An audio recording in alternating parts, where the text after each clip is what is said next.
በጣም ኃይለኛ መንፈስ ነበረብኝ። እግዚአብሔር ይመስገን ምሮኝ ከዛ ተመልሼ ነው ወደ መጠጥ የተመለስኩት። ቤተሰብ ምን ይሻል? ልጅ ነሽ፣ ሴት ነሽ፣ የተወጣች የታደረች የሚል አካል አይጠፋም አይደል? ከእድሜ በላይ ነበሩ ጓደኞቼ የሚጠጡ ስራ ያላቸው ሴቶች አይደሉም ወንዶች ናቸው። ከመሞታችን በፊት ለዛኛው ቤታችን ደግሞ ምን አይነት ስራ ሰርተናል ነው? በምን አይነት ደረጃ ሁኔታ ላይ ነን ነው? እኔ ምላጭ ወይ ቢላ እስከምፈልግ ድረስ ደመ ነፍሴን ነው የምፈልገው። በዚህ ሁሉ ጊዜ ውስጥ በጣም ከባድ ቻሌንጅ የነበረው ምንድን ነው? በ16 በ17 ዓመቴ ነው መጠጥ የጀመርኩት። ሲጋራ ምናምን መጠጥ ከባድ ነው፣ ግን ሺሻ ኢትስ ኖርማል ብለው ነው የሚያስቡት። ለምንድን ነው አላውቅም። እዛ ሄጄ ስለተሳልኩ ይሄን መጠጥ አስቲ በቃ ልተወው፣ ግን ሁለተኛ ከጠጣ አሳመሚኝ አልኳት። ግን ዞሮ ቢቀየሽ እንጂ ምንም የተቀየረ በቃ ምንም የሆነ ከቦሌ አራብሳ ወደ እንጦጦ ሙቭ ነው ያደረኩ በቃ እንጂ ሌላ ምንም የተለወጠ ነገር አልነበረኝም። ደስ ማይል ህይወት ወይም የመጠጥ ህይወት የሚባለው ህይወት ውስጥ ነበርሽ? የሆነ የሚጠጣ አብሮኝ የሚጠጣ አካል አለ። የሆነ እኔ ጠጣዋለሁ፣ ግን እሱ የሚወስደው በቃ አልሰክርም ነበር በጭራሽ። ሄጄበትም አላውቀው ገብርኤል ጋር ሄድኩኝ። እሺ ገብርኤል እኮ እንዴት ሰሚ አባት እንደሆነ ታውቂ? እውነት ነው። በጣም ከባድ ነው የዘፈን ሱስ። እኔ ኢቭን ግጥም አንቺ ነሽ እንደምትሰጫቸው ተብዬ አውቃለሁ። ውስጥሽ ላይ ቢጨነቅ እንዲህ እኮ ተጨነቅ ያለው ምን እናድርግ ብለሽ የምትናገሪው ሰው አለመኖር በጣም እጅግ በጣም በምድር ላይ ከባድ ነገር ነው። በዛ ላይ ልጇን በለተቀኗ ጥሬ ከባታ ጋር ነበር። ልጅሽን እንዴት በለተቀንሽ ትወስጃለሽ ብዬ ከዚህ ሁሉ ጊዜ በኋላ ከዚህ ሁሉ ሱስ ቤተልሔም በምን አጋጣሚና እንዴት ነው የወጣችሁ? እውነት ለመናገር እግዚአብሔር በብዙ ሊምረኝ ሞክሯል። እኔ በቃ እምቢ ብዬ ነው እንጂ በብዙ ሞክሯል እግዚአብሔር። እኛ የክርስቲያኖች ትልቁ ዓላማችንና ግባችን የጌታችንን ቅዱስ ሥጋውና ክቡር ደግሞ መቀበል ነው። በጣም ደስተኛ ነኝ ከአምላኬ ጋር። እናቴ ቅድስት ድንግል ማርያም እንዴት ብዬ እንደምገልጽልሽ ስለሷ ምንም ቃል የለም።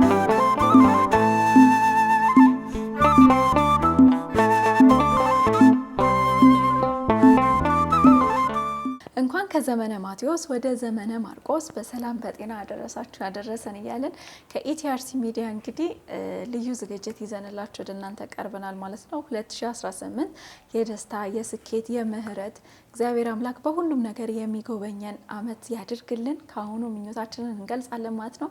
እስከ ዝግጅታችን ፍጻሜ ድረስ አብራችሁን ቆዩ።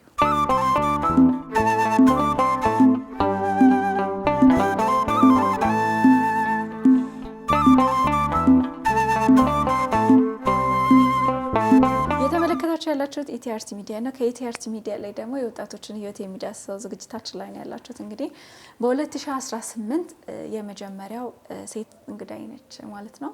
ከሷ በጣም ብዙ ነገር እንደምንማር እንደምናስተውል ብዙ ነገሮችን እንደምንወስድ ተስፋ አደርጋለሁ። አሁንም አብራችሁን ቆዩ። እንኳን ደህና መጣሽ። አመሰግናለሁ ሳሪ። እንዴት ነሽ? እግዚአብሔር ይመስገን። እንኳን አደረሰሽ። እንኳን አብራ ደረሰ። በዓል እንዴት ነው? 2018 እንዴት ነው ከማለቴ በፊት ራስን አስታውቂልኝ። ቤተልሔም ፍቃዱ እባላለሁ። በቃ ስራ የስራ ዘርፍ ስራዬ ሆስት ነኝ።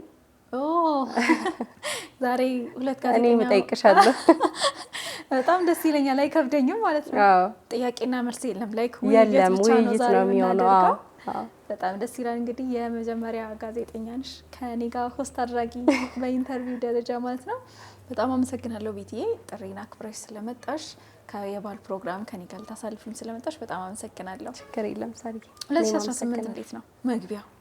ላንቺ ልዩ ነው እያስባለሁ። ወይ በጣም ማለት ያለፍኳቸው አመታቶች ጥሩ ስላልነበሩ ይሄኛው አመት ያው ከነሐሴ ነው የጀመርኩት የተቀበልኩት እንደዛ ነው። እግዚአብሔር ይመስገን። እንግዲህ መጪ በዚህ ልክ ደረጃ ስላየሽ እውነት ለመናገር እጅግ በጣም ደስ ብሎኛል። አልጠበቅኩም ነበር። እንዳልሽው ሆስት ነሽ፣ ብዙ ነገሮች ላይ እንገናኛለን እንተያያለን እና አንዳንዴ ህይወት ምን ላይ ህይወታችን ምን ላይ እንደሚቆምና ነገ ምን ላይ እንደምንገኙላ አናውቅም። ግን አንዳንዴ ደግሞ እንደዚህ አይነት ደግሞ ጥሩ አጋጣሚዎች አሉ። ዛሬ በእርግጥ የባል ፕሮግራም ነው። የባል ፕሮግራማችን እንግዲህ ለየት እናደርገዋለን ማለት ነው። ይሄ ዝግጅት በጣም ብዙዎች የሚማሩበት በ2017 እጅግ በጣም ብዙ ያተረፍንበት ዝግጅት ነው። የወጣቶችን ህይወት ማለት ነው። አንቺም እንግዲህ የምታውቂያቸው ልጆች እዚህ መጥተዋል። እዚህ በመጡ ልጆች እጅግ በጣም የተለወጡ ህይወታቸውን አንድ እርምጃ ከፈጣሪ ጋር በመንፈሳዊ ህይወት ያደረጉ አሉ። ብዙ የተማሩ የሚያስተምር ነው። ዛሬ ደግሞ ከባህል ጋር ደስ እያለን ጨውበት ገጠመኝ እያደረግን ያንቺን የህይወት ታሪክ እናዳምጣለን ማለት ነው። እስኪ በመጀመሪያ ቤቲ ማናት ሲጀመር ራሱ? እንዴት አሁን ለማስረዳት ራሱ ከባድ ነው። ቤቲ ማነች ለማለት ከባድ ነው። አስተዳደግ እኔ ፒያሳ 7 ደረጃ ተወልጄ መገናኛ እግዚአብሔር አብ የሚባል ሰፈር ያደኩ ልጅ ነኝ። በጣም ትልልቅ ሰፈር ነው ያለው። እድገቴ እዛ ነው። እግዚአብሔር አብ ነው ያደኩት። የእግዚአብሔር አብ ልጅ ነኝ። የሰንበት ትምህርት ቤት ህይወት የለኝም። ለምን አለች? እኔ እንጃ ስንት 12 ዓመቴ ምናምን እያለው ገባው እያለቀስኩ ወጣሁ። ለምን እንዴ? የሚያስለቅስ ነገር ነበር ሰንበት ትምህርት ቤት? እንዴት ነው ይሄ? ከልጅነቴ ጀምሮ ዘፈን እንዴት ነው ዘፈን የሚወስደኝ ልጅ ነኝ። ይሄ ደም ስር ያለ ዘፈን አይንቀሳቀስም ነበር። እሺ። እና 12 እንዴት ነው 12 ዓመቴ እያለ ትምህርት ቤት በመማርበት ሰዓት ላይ ሚኒ ሚዲያ ምናምን እሳተፍ ነበረ እና መዝሙር ዘምሪ ከምትይኝ በዛ ሰዓት ዘፈን ተከፍቶልኝ ብጨፍር ሞር ደስተኛ ነኝ። የሰንበት ህይወቱ መዝሙሩ ለኔ አይሆንም ብዬ እንዴት ነው ምኖር ሰው ነበርኩኝ። በዛች በትንሽ እድሜ ይሄ እንዴት ነው አይስበኝም ነበር ወደዛ ቤተክርስቲያንም። ይሄ እንዴት ነው ከሆነ ታይም በኋላ ደግሞ ሴት ልጅ ካደገች በኋላ ምናምን አትቆርብ ምናምን የሚባል ነገርም ስለሚመጣ ለመቁረብ ነበር ቤተክርስቲያን የሚሄደው። ከዛ ካደኩ በኋላ ደግሞ ያም ይቀራል። በቃ በዛ ሲቹዌሽን ነበር የነበረው። የብዙዎቻችን ችግር ይመስለኛል የሆነ ደረጃ ላይ እድሜያችን ከፍ እያለ ሲሄድ እንዳልሽው ነው። እኔ ከሆነ ጊዜ ከሆነ አመት ከ12 ከ13 አመት በኋላ ዲያድጋችኋል እኮ ትቆርባላችሁ እንደ የሚባል አይነት እሳቤ ነበረ በሰዓቱ። እኔ በጣም እረዳዋለሁ በዛን ጊዜና ግን እንደዛ አይደለም። እሱን ወደ በኋላ እንመጣበታለን። የትምህርት ደረጃ ይሄ የነበርሽበት ህይወት አይቼዋለሁ፣ ቲክቶክ ላይ አይቼዋለሁ። ይሄ ደስ ማይል ህይወት ወይም የመጠጥ ህይወት የሚባለው ህይወት ውስጥ ነበርሽና እንዴት ገባሽ? እንዴት ተጀመረ? እንዴት ነበር ፕሮሰሱ? ሰፋ ያለ እንደሆነ አውቃለሁ። አዎ፣ ግን ቢሆንም እንማረው እንስማው። ዛሬ የተገናኘንበት ዋና ዓላማም ይሄ ስለሆነ ነው። እኔ ኦልሞስት በ16 በ17 ዓመቴ ነው መጠጥ የጀመርኩት። እነሱ እሺ፣ እንደዛ ነው መጠጥ የጀመርኩት። በጓደኞች ዴይ ፓርቲ የሚባል ነገር አለ ሃይ ስኩል ስንገባ፣ እሱን ሄድ ነበር። በጣም አያልፈኝም። ከዛ በኋላ ደግሞ ክረምት ሲመጣ ደግሞ ይሄ እንዴት ነው ፋይሬጅ ላይ ስትሆኚ ይወስድሻል መንገዱ። ባይዛዌ ሰይጣን በጣም ኖርማል እኛን ወደ መጠጥ ለመውሰድ በጣም ምንም አይጠበቅበትም ሁላ አይለፋም። አንዱ ይሄ እንዴት ነው ይሄ ጓደኛሽ ነው የምትከታዩ። በቃ መርህሽ የሚሆነው ጓደኛሽ ነው። ጓደኛ አሁን እንደምታውቂው ነው ያጥቻለሁ የለኝም። ግን በዛ ታይም ምንድነው ጓደኞችሽንም እንዳታጪ ብለሽ ትገቢያለሽ። ከዛ ከገባሽበት በኋላ ደግሞ ለመውጣት ከባድ ነው። ከካሜራ ውጪም እንደነገርኩሽ ነው ምሳከር አይነት ሰው አልነበርኩ። እንደው ምን አልሽኝ? እኔ አምሮኝ የሆነ የሚጠጣ አካልማ ውስጥ ያለው ብለሽኛል። ለምን እንደዛልሽኝ? ስለማልሰከር ነው እንደዛ ያልኩሽ ሳሪ። በጣም ከመጠጥ ከመብዛቱ የተነሳ ማለት ነው ሳሪ። ቢራ ምናምን አይደለም የምጠጣው፣ ደረቅ ነገር ነበር የምጠጣው ሁላ። በቃ አልኩሽ። ይሄ ማለት ቢራ ተብሎ እንዲያው ሲንግል ምናምን ማከጠጣው በቃ ብር የሌለኝ ጊዜ ነው ማለት ነው። የሚጋብዘኝ አጣው ጊዜ ነው። ደረቅ ነገር ነበር መጠጣው፣ አልሰክርም። ደረቅ ነገር ደግሞ ለሴት ልጅ በጣም ከባድ ነው። እንኳን ለሴት ለወንድም በጣም ከባድ ነው። እንዳልኩሽ ነው በቃ የሆነ የሚጠጣ አብሮኝ የሚጠጣ አካል አለ። የሆነ እኔ ጠጣዋለሁ ግን እሱ የሚወስደው በቃ አልሰክርም ነበር በጭራሽ። ያ ብቻ አይደለም፣ ክለብ ስወጣ ደግሞ ሺሻም ነበረ። እሱም በጣም በጣም ዊርድ ነገር። ሺሻ እንደ ኖርማል ያዩታል ብዙ ጊዜ ከምሰማቸውም ነገሮች አንጻር እዚህ ከመጡትም እንግዶቼ ሲጋራ ምናምን መጠጥ ከባድ ነው፣ ግን ሺሻ ኢትስ ኖርማል ብለው ነው የሚያስቡት። ለምን እንደሆነ አላውቅም። አብዛኛው ብዙ ሰው እንደዛ መሰለኝ የሚያስበውና እንደውም አንድ እንግዳይ እንደዚህ ምን አለኝ መሰለሽ፣ ከሁሉም በላይ እንደውም የሚጎዳው ሺሻ ነው። ሰው ፍሌቨር ስለሆነ ኖርማል ስለሚያደርገው ነው እንጂ እጅግ በጣም ውስጥን የሚያቆስል እጅግ በጣም የሚጎዳ ግን እሱ ነው ሲለኝ ትዝ ይለኛል በጣም። እኔ ደግሞ እንዳልኩሽ ነው ወጥቼ ከወጣሁ እንዴ ቤቴ አልገባም። ከወጣሁ የሚባል ነገርም የለው። ቤቴ አልገባም። ግን ይሄን እንዴት ብዬ ላስረዳሽ? በቃ ሺሻ አንድ ብቻዬን ላጨስ እችላለሁ። አንድ ማለት ይሄ ስንት ሰው ሆነው የሚያጨሱትን ምናምን እኔ ብቻዬን ላጨስ እችላለሁ። ያን ታይም ምንም ላይመስልሽ ይችላል፣ ግን እየቆየ ነው ደግሞ። እኔ ደግሞ በጣም ከባድ ጨጓራ በሽተኛ ነኝ። ጠጥቼበት አጭሼበት ካደርኩ በኋላ ጠዋት ሲነጋ ደግሞ አይ ሾህን በሾህ ነው ብዬ ደግሞ ጠዋት ጠጣበታለሁ ማለት ነው። እና ግን ምንም አይልሽም? በጣም ነበር ይሄ ጨጓራ እኔም አውቀዋለሁኝ እና ትንሽ ነገር ነው ይበጥ እንኳን ደረቅ አንቺ እንደምትዩ ደረቅ ነገር ተጠቅመሽበት ጠጥሰሽበት ያን ሁሉ አርገሽበት አይደለም እንዲሁ በትንሽ ነገር የሚነሳ ነገር ነው። ግን እንዴት ይሄን ሁሉ ያደረግሽበት እንዴት ስለጤናሽ አላሰብሽም? ቤተሰብስ በዚህ ሰዓት ምን ይልሻል? እንዳልሽኝ እንግዲህ በጣም ጠጫለሽ፣ ወተሽ ውጪ ታድሪያለሽ። ቤተሰብ ምን ይልሻል? ልጅ ነሽ፣ ሴት ነሽ፣ የተወጣች የታደረች የሚል አካል አይጠፋም አይደል? አዎ በጣም አስቸግሬ ነበር አልኩሽ። በቃ ማለት አታስቢውም።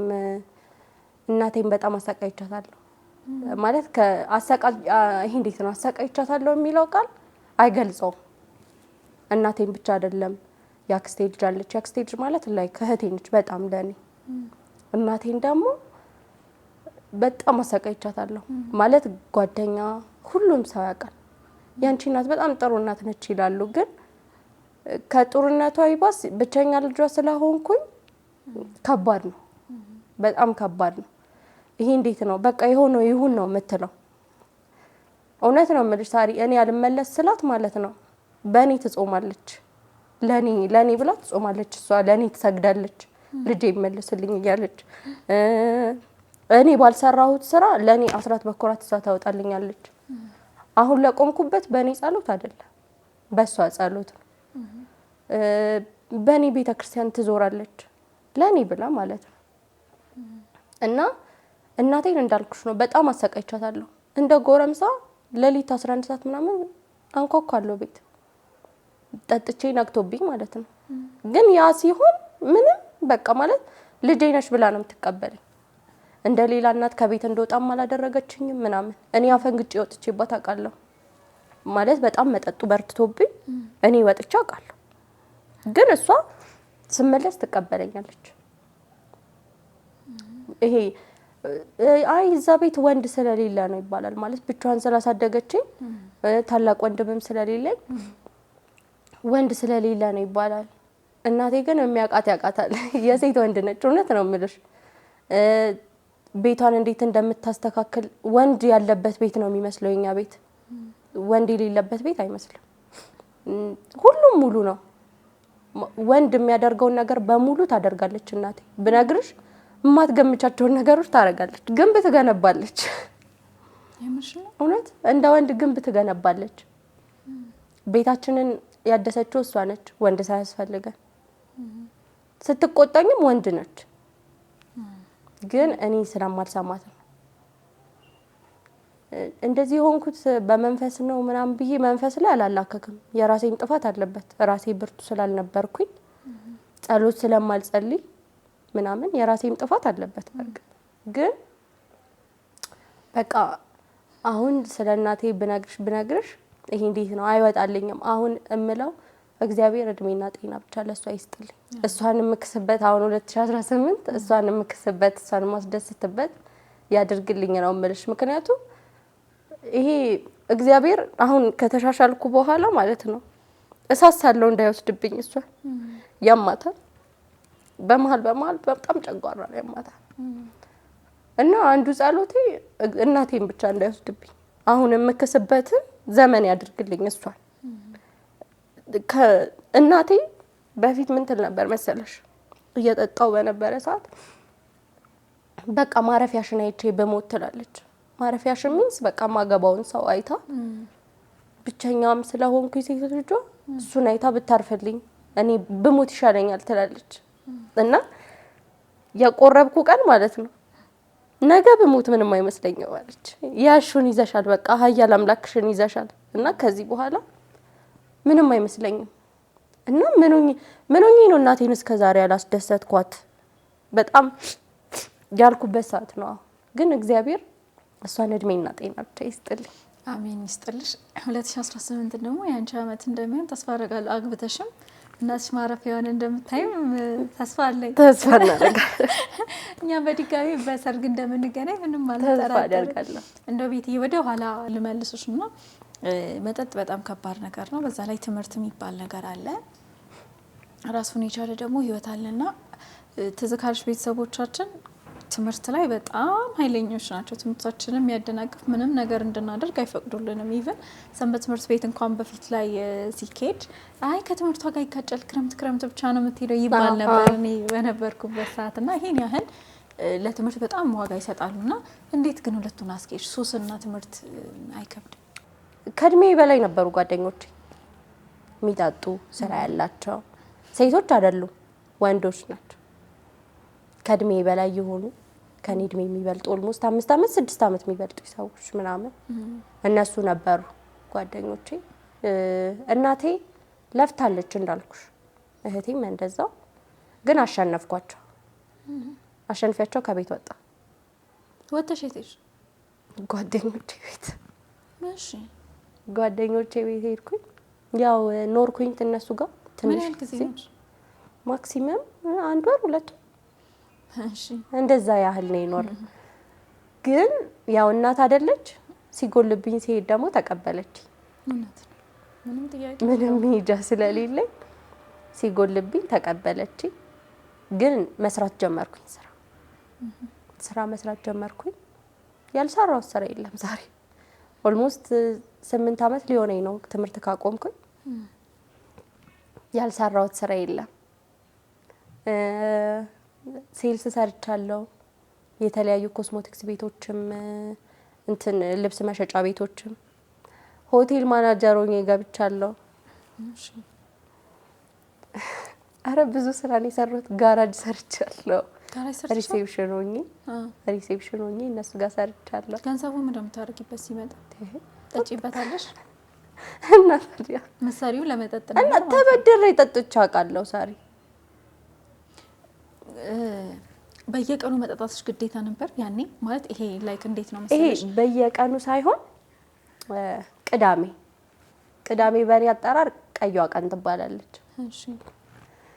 እና ቅዳሜ በቃ ከቅዳሜ የተወጣ እሁድ፣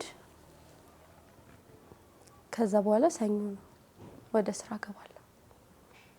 ግን እነዛን ሁለቱን ቀኖች ሳምንት በየቀኑ የሚጠጣው ሰው አለ አይደል? ከሱ በላይ ይጠጣል። ምግብም ስለማልበላ ይመስለኛል ጨጓራዬን የሚያመኝ። አረ እንደውም ደህና ነው ጨጓራ። ሆይታውን ወደዋለሁ። ደህና ነው። አዎ ሆይታውን ወደው ነበር። ይሄ ዘፈን ጫጫታው፣ እዛ ጋር ግሩፑ ጋር የሚፈጠረው ወሬ ምናምን ወደው ነበር። ከዛ በኋላ ማታም ስንወጣ ምናምን እሱን ወደው ነበር።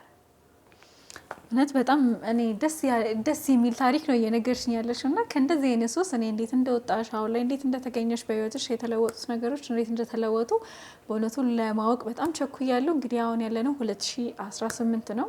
2017 በተለያየ ነገር በራሳችን ህይወት በሀገራችን በቤተክርስቲያናችን የመጡትን ፈተናዎች ሁሉ ዳግም እግዚአብሔር ወደ ህይወታችን ሳያመጣ በምህረትና በፍቅር አኑሮ የምህረት አመት ደግሞ ያድርግልን። እንዴት ነው ዳቦ ያዣ? እሺ ሳሪ ቴንክ ዩ። ተመልካቾቻችን አሁንም ኢቲአርት ሚዲያ ነው እየተመለከታችሁ ያላችሁት። ከቤቲ ጋር አላለቀም። በጣም ብዙ የምንጨዋወታቸው ነገሮች ይኖራሉ። እስከ ዝግጅታችን ፍጻሜ ድረስ አብራችሁን ቆዩ።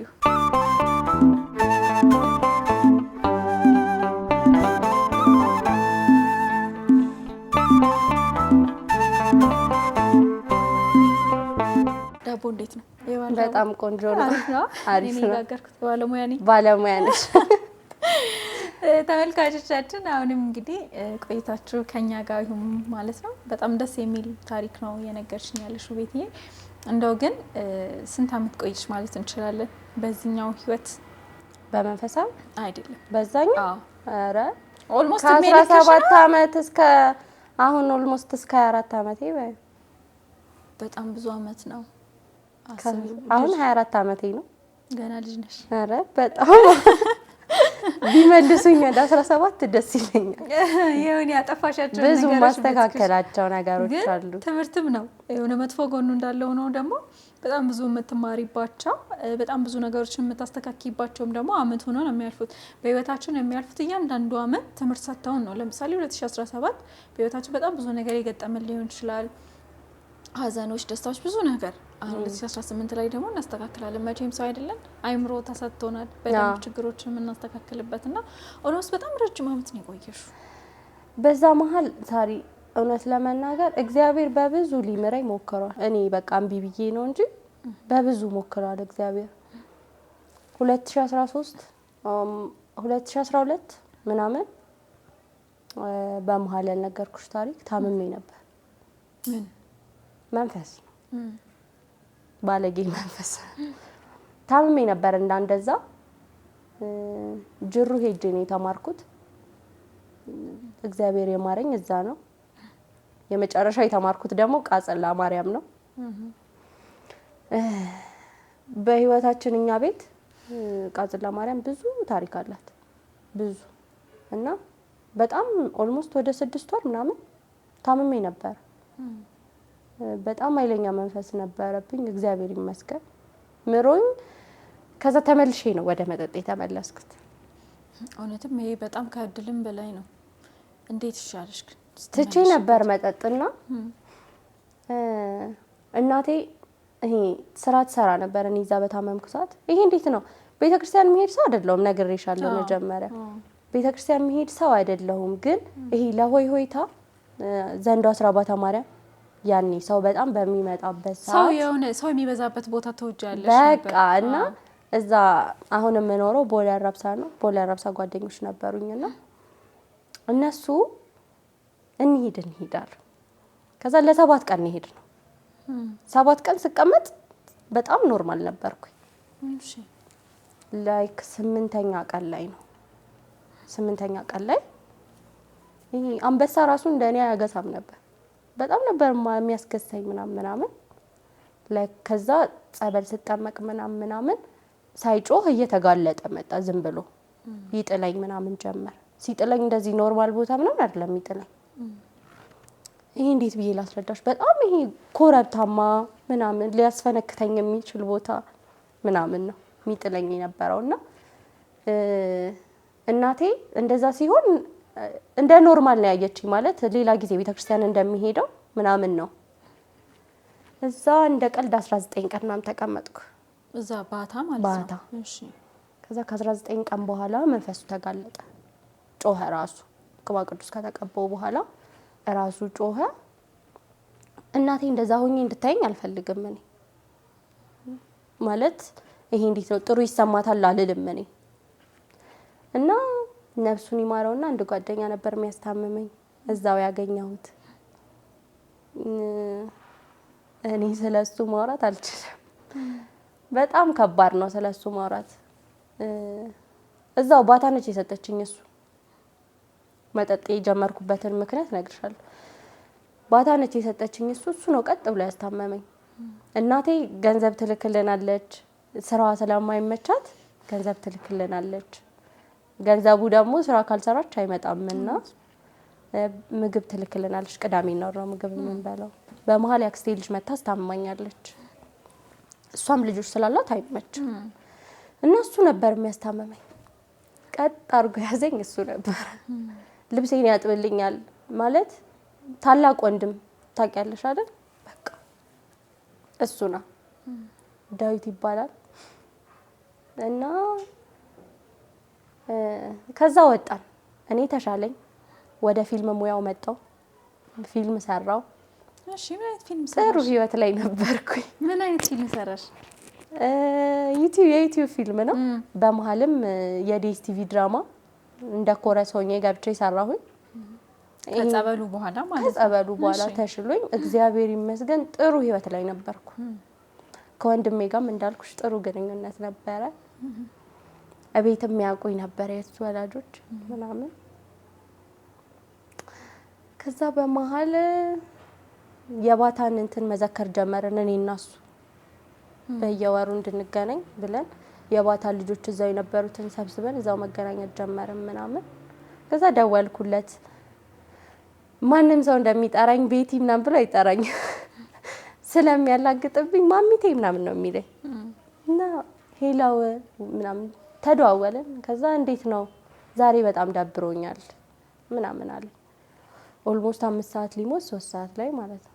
እሺ ደብሮኛል ምናምን ሲል በቃ ወደ ቤት ግባ ስለው አይ አለ እሺ ናናኛ ቤት ደር። እንዴት መሰለሽ እኔ በሚጥለኝ ሰዓት ማለት ነው በጣም ነበር ደም የሚፈሰኝ ጭንቅላቴ ምናምን በጣም ይደማ ነበር። ከዛ አይ ያልኩት የሆነ ጊዜ እኔማ ይሄ ነገር ሳይሞት ሳይገለኝ አይተወኝም። ስለዛ እናቴ ቤት ውሰደኝ እናቴ ቤት ሄጄ ልሙት አልኩት። ከዛ አረ በጭራሽ አለኝ።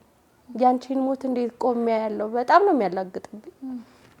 ያንቺን ሞት እንዴት ቆሚያ ያለው ላይክ እኔ በሞት ይሻለኛል አለኝና ያን ቀን ደብሮኛል ምናምን እንዳለኝ መኪና ገጨው። በመኪና አደጋ ነውና ኦልሞስት ወደ 4 ሰው ምናምን ነው የሞተው እዛው መኪና ውስጥ የነበሩትና ውጪ የነበሩት ምናምን። እሺ በሁለት ነው እንደዚህ የሆነው። በ3 ላይ እንደ ቅዳሜ እንደ እሁድ ማለት ነው። እና በሁለት ሌሊት ነው እንደዚህ የሆነው። ከዛ በጣም ነው ተስፋ የቆረጥኩት ከዛ በኋላ እሱ ከሞተ በኋላ ማለት እኔ ወንድም አለኝ ታናሽ ወንድም ግን በጣም ይሄ ታላቅ ወንድም አስፈላጊ ነው። በቃ እንዴት መከታ ይሆንሻል ወንድም አለኝ ትያለሽ። ቤተሰቦቼ ሁሉም ተቀብለውት ነበር አምነው ማለት አይተዋል። በቦታው ላይ ከሱ ውጪ ማንም አልነበረኝ። እናቴ እንደ ልጇ ነበር በቃ የምታየው። በጣም ተስፋ ቆረጥኩ እሱ ከሞተ በኋላ። በዛ ላይ በባታ ቀን ነው የሞተው። ከዛ በኋላ ነው መጠጥ የጀመርኩት መልሼ ማለት ይሄ የመኖር ማለት በዚች እንደዚህ አሁን አውርተሹ በ2 ሰዓት ልዩነት የሚሞት ሰው ካለ በዛ ላይ ልጇን በለተቀና ጥሪ ከባታ ጋር ነበር። ልጅሽን እንዴት በለተቀንሽ ተወስጃለሽ ብዬ ከዛ በቃ ከዛ በኋላ ተመለስኩ ወደ መጠጡ። ኢቭን ከዛ በኋላ ነው የባሰብኝ ብዬ ነው የማስበው። ከ2013 በኋላ ነው የባሰብኝ። አሁን እሱ 4 አመት ሊሆነው ነው ከሞተ። ነፍሱን ይማር አሜን። እና ከዛ በኋላ ነው የባሰብኝ። እቤት የምገባባቸው ቀኖች እየተቆጠሩ መጡ። ከዛ በኋላ ማለት ከባድ ነበር ለኔ ከባድ እንጂ ላይፋችን የሱም የኔም ተስተካክሎ ስራችንን እየሰራን እሱም ሱቅ ከፍቶ ነበር ምናምን እኔም ስራዬ በሚዲያው ተስተካክሎ እየሰራው ነበር ምናምን ጥሩ ስራ መጥቶልኝ ነበር። ግን በቃ አልሆነም። እግዚአብሔር ወደደውና ጥሩ ሰዎች አንዳንዴ ምድር ላይ ከቆዩ ክፋት ይሰራሉ ስለሚባል ነው መሰለኝ ቶሎ ይወስዳቸዋል መድኃኒዓለም። ያንን ነው አሁንም ማስበው ያንን ነው። እና በዛ መሃል በዛው ነው መጠጡን የጀመርኩት። ድጋሚ ካቆምሽበት ድጋሚ የጀመርሽበት ማለት ነው? አዎ። አንዳንዴ ምን አለ መሰለሽ የሆነ ፈተና ምናምን በህይወታችን ሲመጣ ወይ ነገ እኮ መሞት አይቀርም ብልሽ አታውቂም? የሆነ ተስፋ የሚያስቆርጠን በቃ ነገ ለምሞተው ነገር አሁን ዛሬ ለምንድን ነው የምጨነቀው? ዞሮ ዞሮ ያው ብበላም ብጠጣም ቤተሰብ በመሰረትም በወልድም መንበል ነገ ሟች ነኝ የሚል ይሄ ደስ የማይል ድምጽ ይሰማናል። ሟችማ ነን ሰዎች ነን። እንኳን እኛ ኢየሱስ ክርስቶስ ሞቶ በሶስተኛው ቀን የተነሳ ሟች ነን። ግን ከመሞታችን በፊት ለዛኛው ቤታችን ደግሞ ምን አይነት ስራ ሰርተናል ነው በምን አይነት ደረጃ ሁኔታ ላይ ነን ነውና ተስፋ የሚያስቆርጠን በቃ አይደል ዲያብሎስም ስራው እኛን ተስፋ ማስቆረጥ ስለሆነ በጣም ተስፋ የሚያስቆርጡ ነገሮች ይመጣል። አሁን አንቺ ላይ ያን የልጁን ነገር ተጠቀመና ድጋሚ ከወተሽበት ከነበረው ይበልጥ እንድትገቢበትና ራስሽን እንድታጪበት አደረገሽ። በዚህ ሁሉ ጊዜ ውስጥ በጣም ከባድ ቻሌንጅሽ የነበረው ምንድን ነው? አንደኛ እሱን ማጣት ነው። እሱን ማጣት ለኔ በጣም ከባድ ነበር። ማለት ህይወቴ ላይ ይሄ አሁን እንደ ዘመኑ ሰዎች የቤስት ፍሬንድ እንደሚባለው ሆኖ ይሄ እንዴት ብዬ ልንገርሽ በየቀኑ የምትደዋወዩ ጓደኛሽ አለ አይደል? እዚህ ገባው፣ እዚህ ደረስኩ፣ እዚህ ወጣው ምናምን ኢቭን ይኮራብኝ አራ እህቴ አርቲስት ነች ምናምን ብሎ ይኮራ ሁሉ ነበረ። ያን ሰው ማጣቴ በጣም ከባድ ነበር። ወደ መጠጡ ለመመለስ እንደሆነ ምንም አንድ ቀን አልፈጀብኝ። እሱ በሞተ በ40ኛው ቀን ላይ ደግሞ የዋለው ልደቴ ቀን ነው የዋለው 40ኛው ቀን መጠጥ ቤት ነበርኩኝ እኔ። ይሄ እንደ ቻሌንጅ የምወስደው ዋናው ነገር እሱ ማጣቴ ብቻ ነው ላይፌ ላይ በደንብ እሱ ቻሌንጅ የሚሆንብኝ እሱ ነበር። አሁን ላይ ስላለፈው ነገሮች ሁሉ መስመር ስለያዙ እንጂ እያንዳንዱ የምታደርጊያቸው ነገሮች የምታወጫቸው ገንዘቦች እየሰራሽ ለመጠጥ ነው እየሰራሽ። ይሄ በጣም የዘፈን ሱስ ውስጥም ነበር። እንዳልሹ ነው። እሱ ደግሞ ከባድ ነው። እኔ አንዳንዴ የመጠጥ ሱስ ይሻላል መሰለኝ ከዘፈኑ በጣም ከባድ ነው የዘፈን ሱስ። እኔ ኢቭን ግጥም አንቺ ነሽ እንደምትሰጫቸው ተብዬ አውቃለሁ።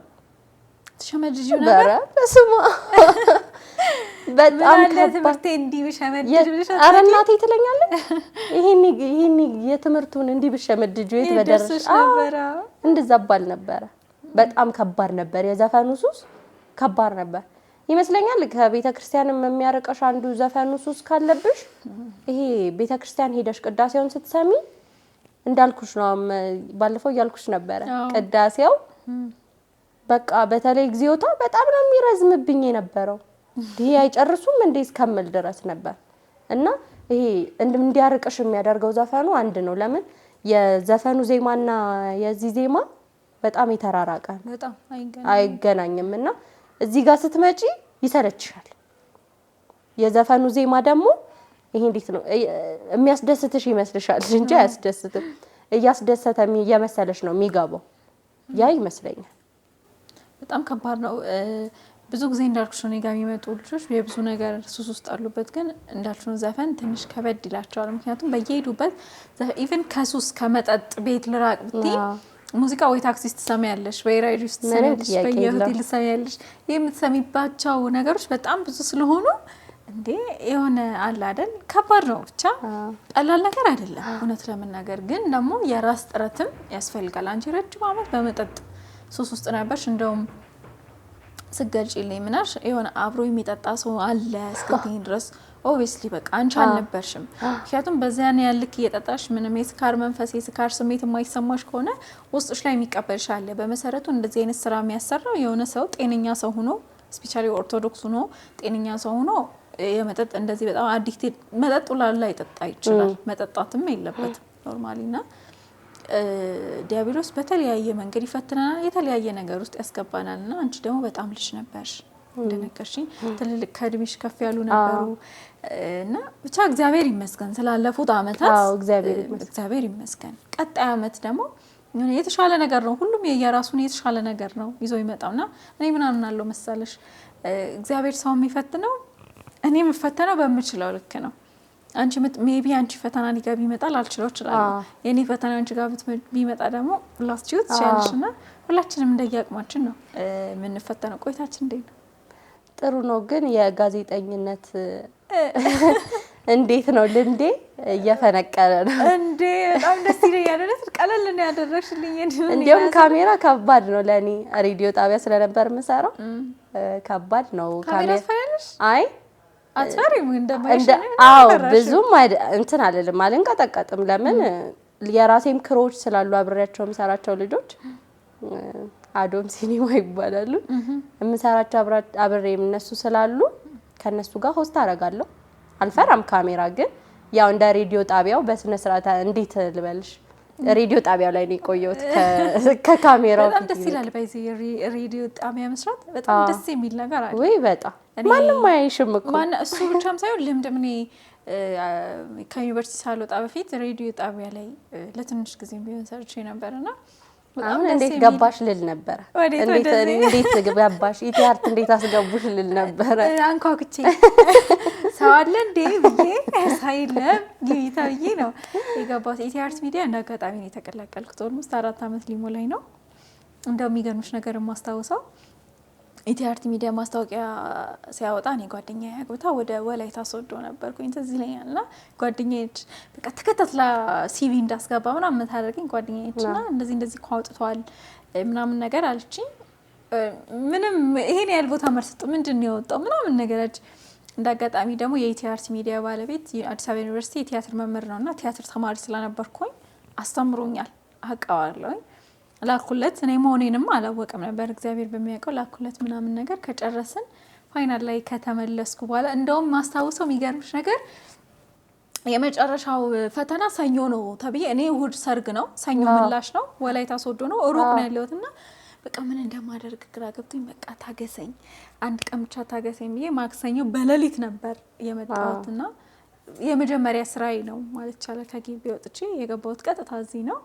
ብቻ ደስ ይላል። ያው ገባው ምናምን ረጅም ዓመት ቆየው። ደስ የሚል ቤተሰባዊ ክሮ ያለበት ቲም ነው። ዶሮ ደስ ትላላችሁ። እንዳየሽ አንተ ማንም የሚከብድ የለም ከካሜራማን እስከ ሁላችንም እንደዚህ ነን። አሉ ደግሞ ውጪ ላይም እዚህ ያልተገኙ ደስ የሚል ክሩ ነው። እንግዲህ እግዚአብሔር ይመስገን ኢቲአርት ከገባ በኋላ ማዶት የሚባል ኪነ ጥበብ ዝግጅትም ጀመርን። ያው እንደምታውቂው በጣም እግዚአብሔር ከፊት ቀድሞ ውጤታማ ያደረገልን በቃ ኢቲአርት ሄዳ በዚህ ገፋው አለው ልሻለሁ። እስካሁን እንግዲህ አለው።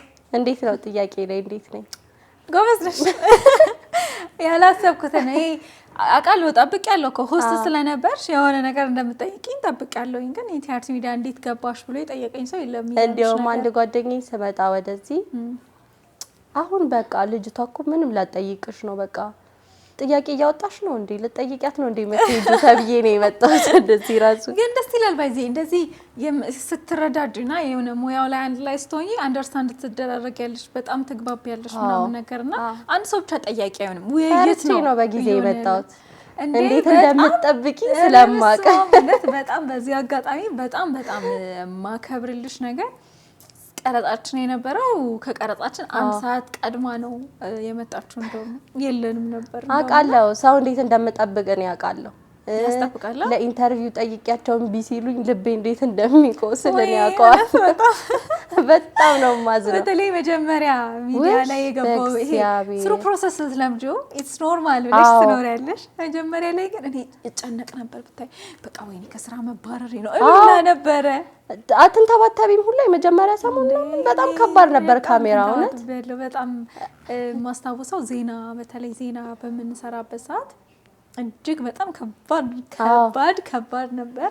እዚህ ጋር ካሜራ ተደቅኗል፣ ዳይሬክተር አለ ምናምን ነገር ወይኔ እንደሱ ሲሆን ደግሞ ከባድ ነው። ስማ አልገባሽም በቃ ይሄ ከማንበብሽ ምናምን ከጭንቀቱ ውጪ ሳሳት ይሆን ተሳስቼ እነሱ ጋር ምን አይነት ነገር ይመጣ ይሆን የሚለው በጣም ያስጨንቃል። በጣም የሚያስጨንቅ ነበር። ግን እየለመድሽው ስትመጪ ደግሞ ጀስት እንደ ኖርማል ላይፍሽ ነው የምትኖሪው። ቀላል አድርገሽ ስለምትኖሪው ምንም የሚከብድ ነገር የለም። አንቺም እንግዲህ ስክሪን ላይ ነበርሽ። ምን ያህል ጊዜ ስክሪን ላይ ቆየሽ? እንዴት ነበር የስክሪን ቆይታሽ? ምን አይነት ፕሮግራሞች ነበር ሆስት የምታደርጊው? ከፕሮግራሙ በፊት እኔ ፊልም ነው የሰራሁት። ከአርቲስትም ጋር ነው ያለሁት። ደስ ሲል ፊልም ነበር የሰራሁት ዲኤስቲቪ ላይ ዙረት ርዕሱን አስተሰውል። እግዚአብሔር ይስጥልኝ በዚህ አጋጣሚ ፍፄ እውነት የምሬን ነው። ኦልሞስት ከቀረጻ በኋላ ነው በደንብ ከፍፄ ጋር የተግባባ ነው። ግን የማይከብድ ዳይሬክተር ነው እውነት ለመናገር አግዞኛል እንጂ እንደ ክሩ እንዳልሹ ነው። ዲያሎግ ተሰጥቶኝ እንዴት ልበለው በቃ ግራ ገባኝ። ዲያሎጉን ብሳሳታው እነሱ ምን ይላሉ? ደግሞ ፊልም ላይ ስትሆኚ ከባድነቱ ኮንቲኒቲ ይኖራል፣ ሳውንድ ማን ይኖራል፣ ካሜራማን አለ፣ ዳይሬክተር አለ። በዛ ላይ አብረው ደግሞ የሚሆኑ ሌሎች ሰዎች ይኖራሉ፣ ኮስቹም ዲዛይነር አለ። በጣም ከባድ ነበር። ቢሮ ውስጥ ነበር እንዳጋጣሚ ቀረጻዬ። ግን ናይስ በቃ ፍፄ አሪፍ ሰው ነው። እንዲከብደኝ አላደረገኝም። እሱን አመሰግነዋለሁ። በሁለተኛ ደረጃ ደግሞ ቀጥዬም ፊልም ነው የሰራሁት እና የማውቃቸው ሰዎች ጋር ስለነበረ እማላውቃቸው ማልግባባቸው የነበሩት ትንሽ አክተሮችን ነበረ። ከነሱ ጋርም ትንሽ ስንቆይ ተግባባን። የሁለተኛውን ፊልም አልከበደኝም። ወደ አዶም ሲኒማ ስመጣልሽ ደግሞ አዶም ሲኒማ በጣም ጥሩ ሃይማኖትም ነክ እንሰራለን፣ ስፒሪቹዋል እንሰራለን። ግን ሞር ደግሞ የምንሰራው የነበረው የኔ ስራ ፊልም ሲመረቅ እየሄድን አርቲስቶችን ኢንተርቪው ማድረግ ነው እና እሱ ከባድ ነበር። ውጭ ላይ መቀረጽ ከባድ ነው። ህዝቡ በጣም ነው የሚልሽ። እኔ አለቃዬ ሳሚ ይባላል። በጣም አስቸግሬዋለሁ። በአዶም ሲኒማ ማለት እኔ አቃተኝ በቃ የሆነ ሰዓት ላይ ለምን ካሜራ ተደቅኖ እንደዚህ ይዘሽ ማይክ ምናምን ያስጨንቃል። ሰው ደግሞ አለ ምናምን በጣም ነው የሚያዩት ትልልቅ ሰዎች ነው ኢንተርቪው ታረጊው በጣም ከባድ ነበረ። እንደ መጀመሪያ ስራ ሳሚን አስቸግሬው ነበር፣ ግን ከዛ በኋላ እየተግባባን ስንመጣ አሁንም የራሴ ፕሮግራም አለኝ እሱ ጋር ከተለያዩ አርቲስቶች ጋር የጨዋታ ፕሮግራም አለኝ። ናይስ ነበር እነሱ በጣም አሪፍ ናቸው። በቃ እንዳልሽው ነው ከተላመድሽ በኋላ እንደ ስራሽም ነው የምታዩ ምንም አይመስልሽም ምናምን በጣም የግል ህይወትሽም ታረጋለሽ ዴይ ቱ ዴይ የምታደርጊያቸው ነገሮች በፊት ላይ ጥያቄ ላውጣ ምናምን ብለሽ የምትጨናነቂው ነገር እየቀነሰ የሆነ ሰዓት ይጠፋና በቃ ከመላመድሽ የተነሳ እዚህ ጋር ቁጭ ብለሽ ጥያቄ ያወጣሽ ይተያይሽ ምናምን ተይሽ ስሩ ፕሮሰስ ነው ይመጣ። እንደዚህ አይነት ሙያ ላይ በተለይ በአንድ የሚመጣ አይደለም።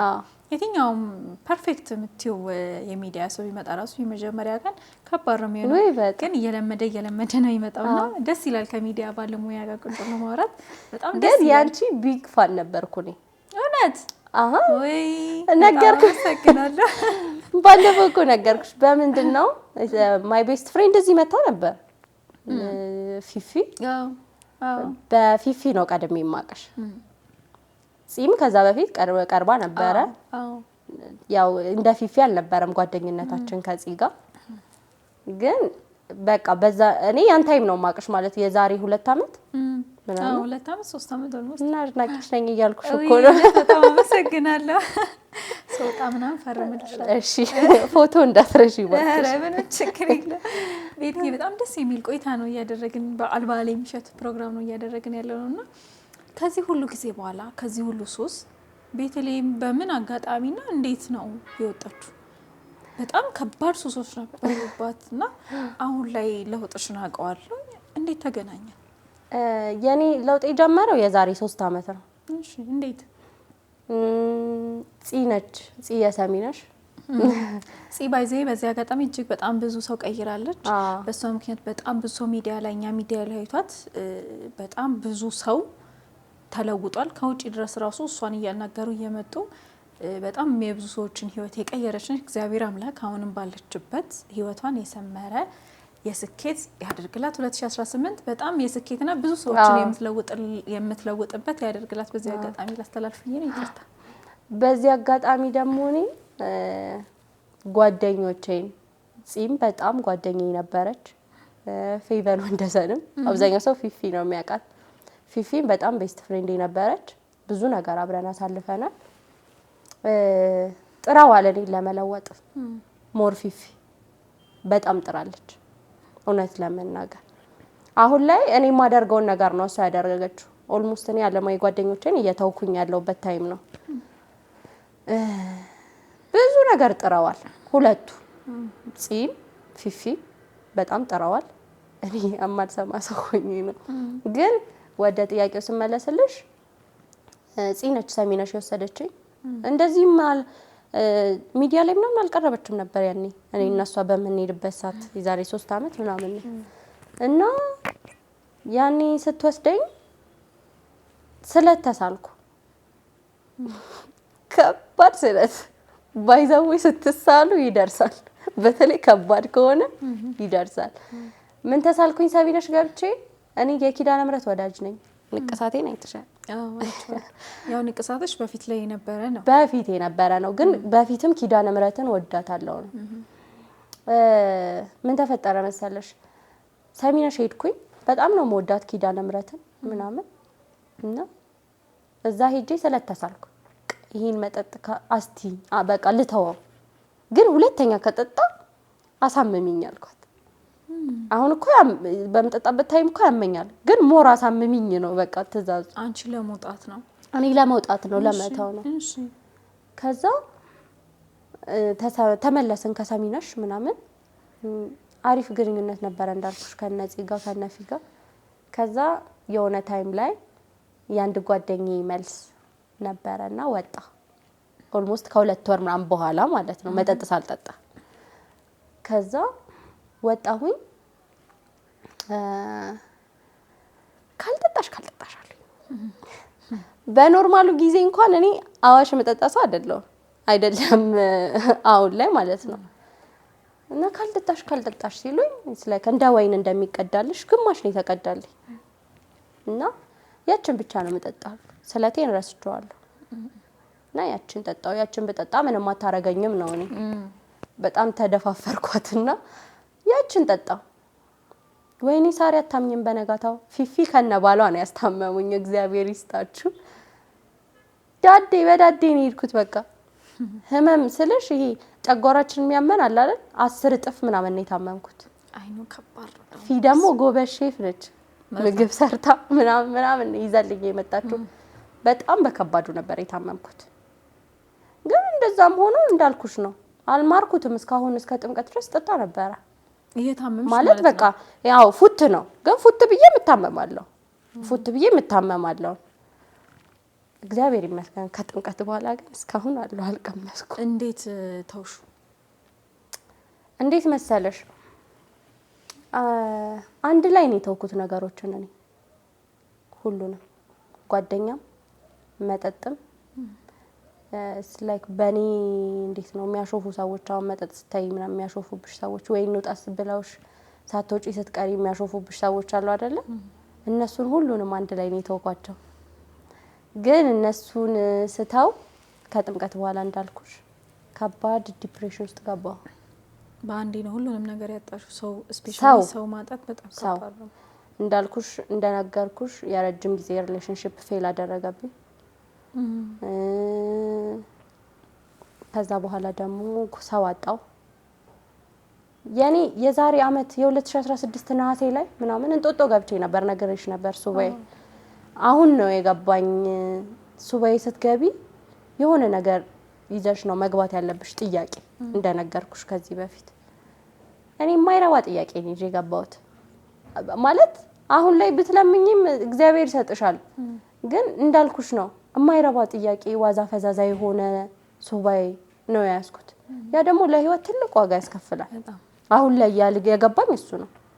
1 አመት ስራ ፈትቼ የተቀመጥኩበት ምክንያት ስለክ ከባድ ዲፕሬሽን ውስጥ እንድገባ ያደረገኝ ያ ነው ብዬ ነው የማስበው። ለምን እንጦጦ በሄድኩ ሰዓት ላይ ምን ነበር ማደርጋው መሰለሽ? እና ቤቲ ምን ልጠይቂያት ነው የመጣሽው ኪዳነ ምህረት ምናምን ሲሉኝ ባል ስጪ ልላት ብዬ። ግን ይሄ እንዴት ነው ባል ስጪ ጥያቄው ለሷ በቁም ነገር መጠይቃት ቢሆን ኖሮ የሚሰጠኝ ነበረ። ግን ይሄ በሹፈት አይደል እያሾሽ ምናምን ባል ስጪ ልላት ምናምን ብዬ ነው የሄድኩት። ከዛ በኋላ ሱባኤ ያዝንበት ቦታ ደግሞ የተከራየናቸው ሰዎች ቡና ይጠሩናል። ወር ያለው ካለማዊ ስልኬን ደግሞ ሲያንቀጨቅጭ ከጦጦ ወጥቼ እቤት ስልኬን ይዤ መጣ። ስልኬን ጥዬ ነበር የሄድኩት። ግን ስልኬን ይዤ መጣ እንጂ ምንም የተቀየረ በቃ ምንም የሆነ ከቦሌ አራብሳ ወደ እንጦጦ ሙቭ ነው ያደረኩት በቃ እንጂ ሌላ ምንም የተለወጠ ነገር አልነበረኝም። ከዛም ከወጣው በኋላ ነገሮች እንደጠበቅኳቸው አይደለም የሄዱት። የስራ ሁኔታዬ ሁሉም ነገር እንደጠበቅኩት አይደለም ሄደው። ከዛ ከመስከረም እስከ ጥር ያለው ሰው ቤተክርስቲያን አይሄድም። የሆነ እኮ ሲደብርሽ እኮ ቤተክርስቲያን ምናምን ትሄጃለሽ። በጭራሽ እኔ እንደዚህ አይነት በቃ ማለት የመሄዱ ፍላጎቱም የለኝም። እተኛ እግዚአብሔር ይስጣት እናቴ አሁንም እድሜ ጤና ያርዝምልኝ። እሷ እበላለሁ እተኛለሁ በቃ ሌላ ምንም ስራ አልነበረኝ። አይከብድም። ግን አንዳንድ ጊዜ በጣም ጭንቀት ውስጥ ነው ወይ ደግሞ አስቢ አንቺ ጓደኞችሽን አትሻል የረጅም አመት ሪሌሽንሺፕሽን አትሻል ቀላል ነገር አይደለም። ሰው ማጣት ስፔሻሊ የለመድሻቸው ቢያንስ እንኳን ቢደብርሽ ሂደሽ ምተኝበት ጓደኛ ውስጥሽ ላይ ቢጨነቅ እንዲህ ከተጨነቅ ያለው ምን እናድርግ ብለሽ የምትናገሪው ሰው አለመኖር በጣም እጅግ በጣም በምድር ላይ ከባድ ነገር ነው። ሞር ደግሞ ስተኝበት ደግሞ ጭራሽ ነው የምታብጁ። እንዴት ቤተክርስቲያን እንደውም ይሻል ቤተክርስቲያን ስትሄጂ ወተሽ ተናፍሰሽ ስትመጪ እረዳዋለሁ። የጭንቀት ስሜት ስትሆኚ ሰው ላይ ያስጠላሻል። ማንም ባያወራኝ በቃ አልኩሽ። እኔና ገብርኤል እንዳልኩሽ ስለ ገብርኤል ብዙ ነገር ነግሬሻለሁ። እኔና ገብርኤል 2 አስፋልት ነው የሚለየን። 2 አስፋልት ከዚህ እንደ መድኃኒዓለም ማለት ነው። በቃ ምን ለያየው እንደዛ ነው። ቅዳሴው ምኑ ይሰማኛል። አንድ ቀን የሚሄድ ፍላጎት ኖሮኛ ያውቃል። ምንድነው ብር አላጣሁ። በሆነ ምክንያት ብር ይገባልኛል። ሶሻል ሚዲያ ላይ ነው ረጅም ታይሜን ማጣፋው። ኦልሞስት ሌሊቴንም ቀኔንም ሶሻል ሚዲያ ላይ ነኝ ሲመስለኝ። ይሄ በጣም ስክሮል ስናደርግ ደግሞ አይደብረንም መሰለኝ ጭራሽ ቲክቶክ ፕላትፎርም አጫጭር ስለሆነች የሚደብር አይነት ነገር አይደለም። አዎ በቃ እና በዛ ነበር ጊዜን ያሳለፍኩት። ከዛ ጥር ላይ ኧረ አሁንማ መጠጣት አለብኝ ብዬ ነው የወጣሁት። ጥምቀትን ማለት ነው። አሁንማ መጠጣት አለብኝ ብዬ ነው የወጣሁት። ስለዛ 3ቱንም ቀን አልገባውም ቤቴ። ውጪ ነበር መግባት አትበይዋ 9 ሰዓት እየተገባ መግባትም ከባድ ነው ለሴት ልጅ ደግሞ ስፔሻሊ ከባድ እኮ ነው። እኔ ራይዴን ይዤ እመጣለሁ። አሁን በጣም ፈሪ ሆኛለሁ። ረጅም ጊዜ ስላልወጣሁ ረጅም ጊዜም ደግሞ ስላልወጣሁ ወደ ውጪ ማምሸትን ለኔ አሁን ከባድ ነው። 12 ሰዓት ቤቴ ነኝ። የትም እንትን አለም እና ያን ታይም ወጥቼ ጠጣሁ። ረጅም ጊዜ ታመምኩ። የሆድ ህመም እንዳልኩሽ ነው። 11 ወር ምናምን ምግብ አልበላም ነበር። የሱም ህመም አለ፣ ጨጓራዬም አለ። ረጅም ታይም ታመምኩ። ከዛ በኋላ ነው የመንፈስ ጭንቀቱ የመጣው። ስራ የለኝም፣ ከቤት አልወጣም። በቃ በጣም ከባድ ነበረ። ራሴን ላጠፋ የሞከርኩባቸው ብዙ ሌሊቶች ነበሩኝ፣ በጣም የተደራረቡ። ግን እንዴት መሰለሽ ባይዛው ሰይጣን ነው እንደዛ የሚያደርገው ማለት ምንም ጥያቄ የለውም። ራስሽ እንድታጠፊ የሚያደርግሽ ሰይጣን ነው። ሰው በወይ ተጎርቶ ነው ይሄ ሰው ራሱን ያጠፋው አይደለም። የሆነ የሚጎዳሽም ነገር የሚያመጣው እሱ ስለሆነ ማለት ነው። እኔ ምላጭ ወይ ቢላ እስከምፈልግ ድረስ ደመ ነፍሴን ነው የምፈልገው።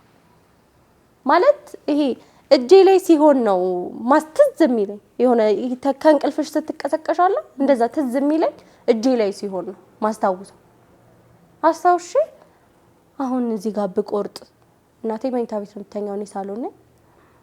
አሁን እዚህ ሳሎን ላይ ተዘርሬ ብታገኘኝ ምንድነው የምትሆነው? ማለት ትንሽ ህመም ስታመኝ እንዴት እንደምትሆን እናቴ አውቃታለሁ። አይደለም እኔን አታ ማለት ነው። ከባድ ነው የሚሆን። በጣም ብዙ ሌሊቶችን እንደዚህ አሳልፌያለሁ። ትንሽዬ ደግሞ የቲክቶክ ቪዲዮ የሚያስለቅስ ይምጣ። ዘመዱ እንደሞተበት ሰው ነው እየየ ማለት እየየ በቃ እየየ ነው ማለት እንደው የቅርብ ዘመዴን ያጣው ነው መስልሽ። ሌሊት መተሽ ብታይ በጣም ነበር ማለቅሰው። በጣም አለቅሳለሁ። ሰው 12 ሰዓት ሲነሳ እኔ 12 ሰዓት እንቅልፍ ይወስደኝ። ከዛ እስከ 7 ሰዓት እስከ 8 ሰዓት ተኛለሁ። ላይክ ሰው እንደዛ ሲያይሽ ማለት ነው የደላሽ ነው የሚመስለው። አረ እቺ ማለሊቷን በጥሩ ሁኔታ እያሳለፈች ቀን እየተኛች አይደል ምናምን። በጣም ከባድ ሌሊቶችን አሳልፌያለሁ። በጣም ከባድ ሰው ማጣት ደግሞ በጣም ከባድ ነው። በፍላጎቴ ፈቅጄ ቢሆንም ያጣኋቸው በጣም ከባድ ነው። ሲደውሉልኝ አለማንሳቴ ቢሆንም በጣም ከባድ ነው። በጣም ማለት ነው ከምታስቢ በላይ እንደዚህ አይደለም። የምታለቅሽበት ሰው በጣም በስማም ታድለሻል በጣም ብዬ ነው የማስበው እኔ። ትከሻውን ተደግፈሽ የምታለቅሽበት ሰው በጣም በቃ እና የማያስፈልገኝ ደግሞ እግዚአብሔር በሚያውቀው የማያስፈልገኝን ነገሮች ራሱ ነው እየጎተተ ይወጣል ባይዘይ ይከብድሻል በጣም። ለምን ከሌ እንደዚህ ሆነችብኝ፣ ለምን ከሌ እንደዚህ ሆነብኝ ይልሻል። ግን ይሄን የምትረጀው እያንዳንዱን ነገር ካለፍሽ በኋላ ለካ ከሊት የወጣችሁ ከህይወቴ እግዚአብሔር በጣም ነው የማመሰግነው። ከህይወቴ በወጡ ሰዎች እግዚአብሔርን በጣም ነው የማመሰግነው። አሁን ባለውበት እንዳልኩሽ ጥቂት ሰዎች ናቸው በህይወቴ ያሉት። እነሱ ደግሞ እግዚአብሔር የሰጠኝ ስጦታዎቼ ናቸው። ጓደኞች አሉኝ፣ የሚካኤል ማህበርተኛ ጓደኞች አሉኝ። እንጦጦ ኪዳነ ምሕረት የሰጠችኝ ጓደኞች አሉኝ፣ የመርካቶ ልጆች። እግዚአብሔር ይመስገን ስለነሱ። ማለት አሁን ላይ ኮርቼ እናጋርባቸዋለሁ። ጓደኞቼ ናቸው ብዬ አወራለሁ። ይሄ ሄጄ ባለቅስባቸው በቃ አሁን የእንጦጦ ጓደኞቼ የምልሽ ባለትዳሮች ናቸው፣ ልጅ አላቸው፣ ቆራቢዎች ናቸው። ግን አንቺን እዛ ቦታ ላይ ስትሄጂ እንዴት እንደሚቀበሉሽ ይሄ ለእህትነት ያላቸው ቦታ ማለት በቃ ባጣሁት ልክ ተሰጠኝ። እንዳልኩሽ የሚካኤል ማህበርተኛ የሰፈሬ ጓደኞች እነሱም እግዚአብሔር ይመስገን ከረጅም ጊዜ በኋላ ደግሞ ይመጣሉ። እግዚአብሔር ሲክስ እኮ አስደንግጦ ነው የሚክሰው። በወር አንዴ ደግሞ ማገኛቸው ሴቶች አሉ። አብሬያቸው ከ5ኛ ክፍል ጀምሮ አብረን የተማርን ከረጅም ጊዜ በኋላ ነው የተገናኘነው። አሁን ልክ እንደ ማህበር አድርገነው በወር አንዴ እንገናኛለን። በ13 በሰፈራችን ታቦት እግዚአብሔራ በእንደዛ እንገናኛለን። ለነዚህ ሰዎች በጣም ብዙ ጓደኛ ነው ያለሽ።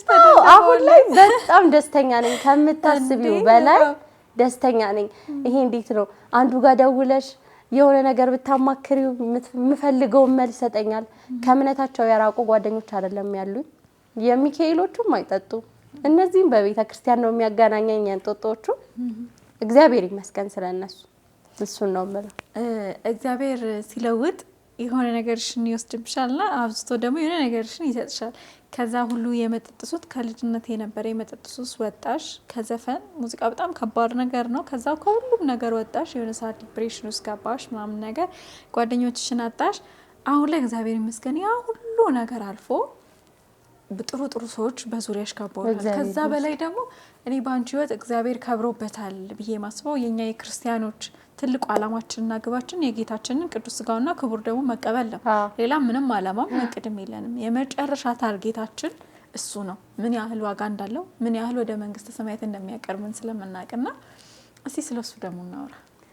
ስጋው ደግሞ እንዴት ተቀበልኩ መሰለሽ? ይገርማል። በአጭር ጊዜ ነው የወሰንኩት።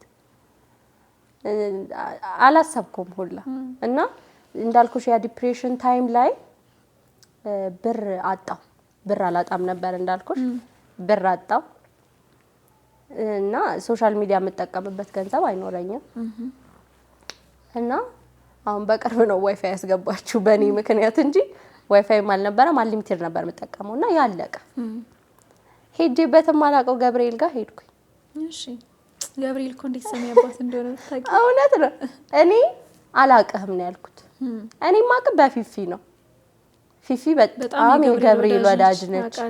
እኔ እሷ አሁን እንዴ ገብርኤል እንዲያርጎልኝ በጣም ብዙ ነገር ነው የምትነግረኝ ስለ ገብርኤል። እንዴው ምንም ስለ ኪዳነ ምሕረት አንቺ የኪዳነ ምሕረት ልጅ ነሽ የምትለኝ እሷ ራሱ ስታወራ ይሄ እንዴት ነው ታይም ሰጥቼ ራሱ አልሰማትም ነበር።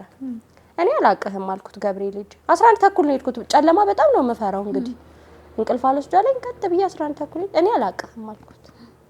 መቼ መሰለሽ ሰኔ 2 እኔ አላውቅህም እና እንዳለ እንድታሳየኝ 19 ቀን ልስጥ ትእዛዝ በይው በቃ ያስተላለፍኩት። ይሄ ጸሎትም አይደለም ትእዛዝ ነው። ፋይናንሻል ስቴብል አድርገኝ፣ ይሄ ውስጤ ያለውን የዲፕሬሽን መንፈስ አውጥተህ ጣልልኝ። ያኔ አንተ በ19 ቀን ከደረስክልኝ እውነት አለህ ማለት ነው። ያንተ ልጅ ሆኜ በቤትህ እከብራለሁ ብዬው ወጣ እና ስወጣ ያ ዲፕሬሽን ከዛ ለቀቀኝ። ፋይናንሻል እንዴት ነው ፋይናንሻሊን አስተካክለው ያልኩበት መንገድ ደግሞ እንዳጋጣሚ ውጭ የምትኖር ጓደኛ አለችኝ። ረጅም ጊዜ ተደዋውለን አናውቅም ነበረ። ስለት አለብኝ ሰኔ 21 እና ጧፍ አስገቢልኝ። ይሄ እንዴት ነው የቤተ ክርስቲያን ነገር ፖስት ማድረግ ጀምሬያለሁ። ቲክቶክ ላይ ሳይሆን ኢንስታግራም ላይ። ቲክቶክ ላይ ይሄ እንዴት ነው ለፎሎወር ተብያለሁ። ባይዘው ለፎሎወር ብለሽ ነው ተብያለሁና ስቶሪ ነበር ያደረኩት መጀመሪያ ጊዜ ድንቅ አድርጎልኛል የሚለውን መዝሙር። ከዛ እሷ ደወለችልኝና ኢንስታግራም ላይ ቤቲ ስለት አለብኝ በ21 እና ጧፍ አስገቢልኝ። እሺ እዛ አካውንት ሽላኪልኝ አለች። አካውንት ይላኩላት። ይሄ ሁሉ ነገር ሲፈጠር እኔ የገብርኤልን ነገር ረስቼዋለሁ። እሺ ከዛ ራስ ሰጠኝ ነው ያልኩት ብር። ይሄ ፋይናንሻል ስቴብል ማድረጉን በራስ በኩል ይምጣ ነው። ከዛ ምን አደረገ መሰለሽ በ18 ማታ ብር ላከች እና ላይክ በሺዎች የሚቆጠር ብር ነው ላከችው። እና ከዛ ብር ላይ ምን ያህል ጧፍ ላስገባልሽ ወይ ብዙ ብር ነው ላከችው። እና ምን ያህል ላስገባልሽ ምናምን ነገር ስለ ኖ አንድ ጧፍ ነው የምታስገቢልኝ አለች። ምን አንድ ፍሬ አልኳት። እሺ አዎ አለች። አንድ ፍሬ አለች። ኢትስ ኦኬ ብዬ ማታ ላይ ለካ 19 ነው በነጋታው ትዝ አለኝ። ኢቨን እስከ 19 ቀን እስከ 19 ራሱ አልጠበቀኝም። በ18ኛው ቀን ነው እንደዛ ያደረገልኝ አለ ብዬ አምኜ ተቀበልኩኝ። ከዛ በኋላ ጠነከርኩ። ጸበል መጠመቅ ጀመርኩኝ። በጣም ከባድ ነበር ለኔ አኬን መስማት። አኬን ፎሎ አድርጌ እያንዳንዱ ከመጀመሪያ ጀምሮ እስከ መጨረሻ ፖስት ያደረገው ወደም ቢያስተምሩ ነበር። በዛ ሰዓት በጣም ሰማው የሱ እግዚአብሔር ይስጣቸው ለዚህ ዘመን ወጣቶች ተሰጡ ብዬ የማስበው ደግሞ አንድ መምህር ኢዩኤል ሀብታሙ እኛ በሚገባን መንገድ ነው የሚያስረዳን። መጋቢ ሐዲስ ኢንጂነር ነጋ ጥበብ ከፍ ያለው እኛ በሚገባን ድረስ አባ ገብረ ኪዳን ከዛ መምህር መጋቢ ሐዲስ ነጋ ጥበብ ከፍ ያለውን እሱ ዩቲዩብ ላይ ገብቼ ለኔ ረጅም ነገር መስማት እንዳልኩሽ ነው ከባድ ነው። ግን ቁጭ ብዬ የእሱን ትምህርት መስማት የዩኤል ሀብታሙን እንትኖች ፖድካስቶች ካየሽ 2 ሰዓት ከምናምን ነው። እንዴት እንደሚያልቅብኝ አላውቅም። ፈጥኖ ነው የሚያልቅብኝ።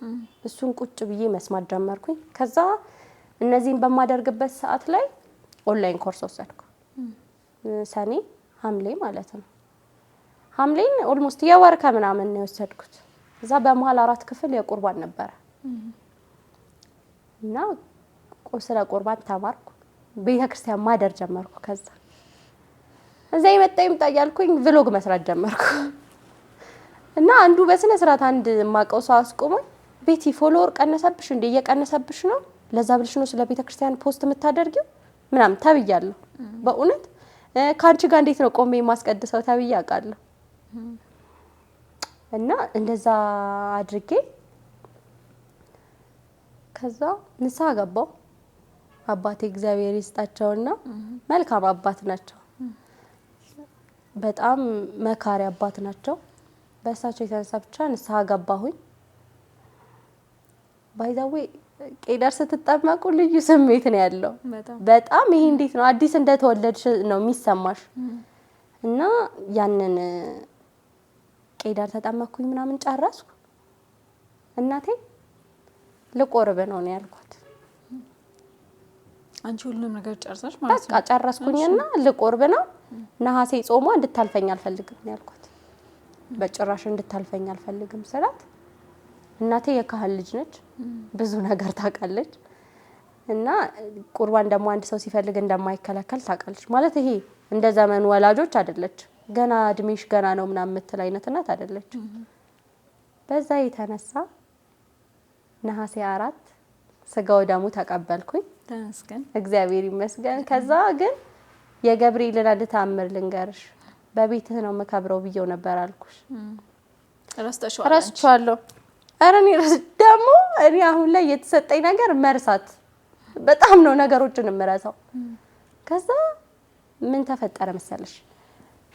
የተቀበልኩ ቀን ለምን ሳልቀበል በቃ ለቆርብ የወሰንኩ ታይም ላይ የት ልቁረብ ከራሴ ጋር ክርክር ስንሳ አባቴ ቃጥላ ማርያም ነው ያሉት።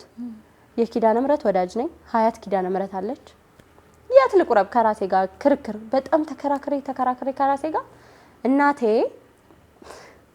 የት ልቁረብ የት ይሻለኛል እንዴ ለነሽ ሴትዮ ስትቆርቢ እኮ ኪዳን መግባት አለብሽ እና እዚሁ ገብርኤል ነው የምትቆር እንደዛ ስትለኝ ምን ረስቻለሁ። ኧረ በስመ አብ ረስቻለሁ። ከዛ ምን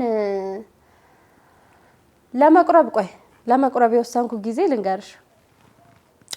ራዕይ ማርያም ገብርኤል አድሬ አነበብኩ። ራዕይ ማርያም ያነበበ ያውቀዋል። በጣም ከባድ ነው። ንስሐ ገብቻለሁ የዛን ሰዓት ግን ከባድ ነው።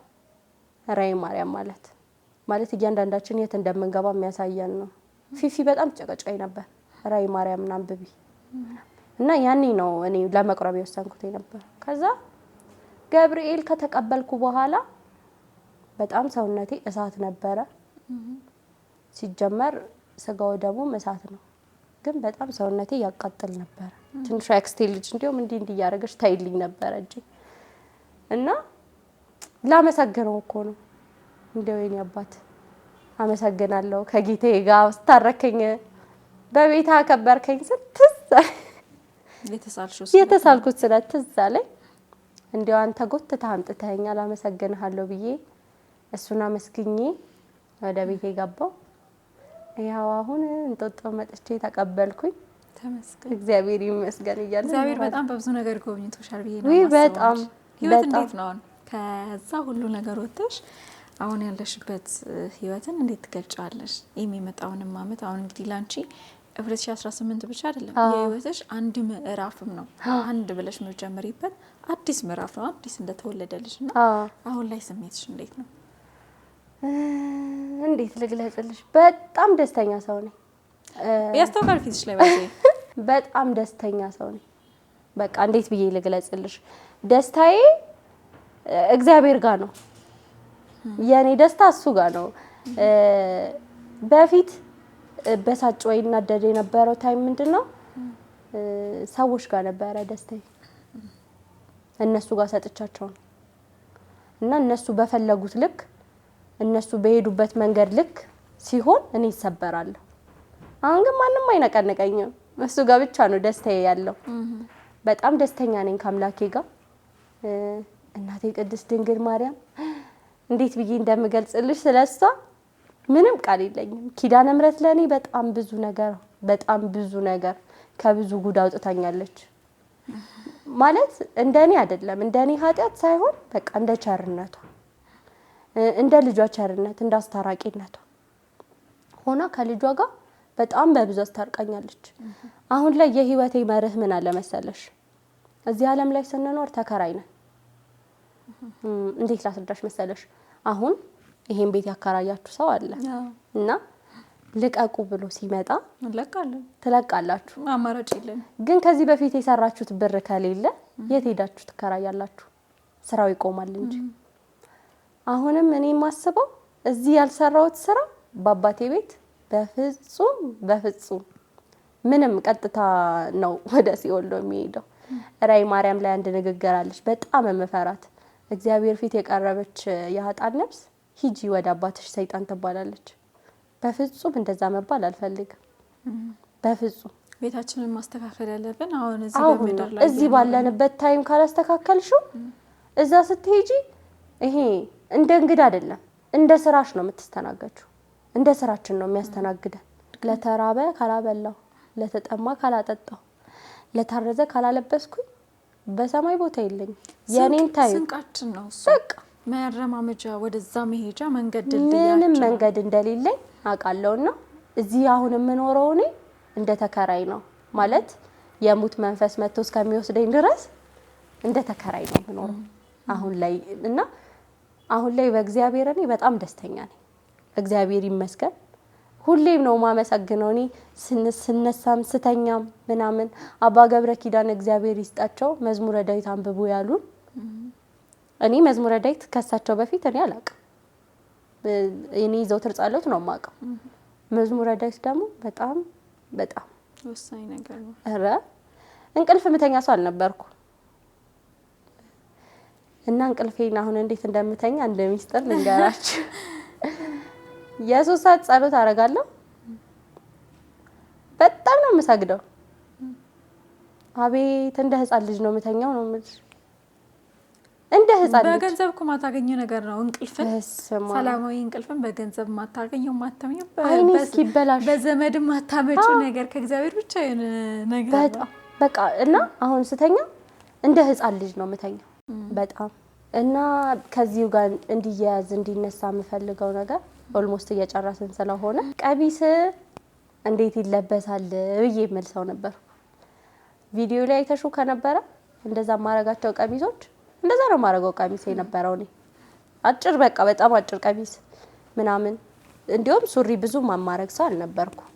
አጭር ቀሚሶች ነበር በጣም ማረጋው።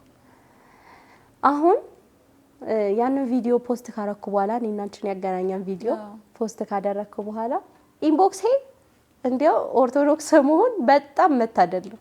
እግዚአብሔር ሲወደድ ነው። እኔ ኦርቶዶክስ ሆኜ የተፈጠርኩት እግዚአብሔር ስለሚወደኝ ነው የምለው።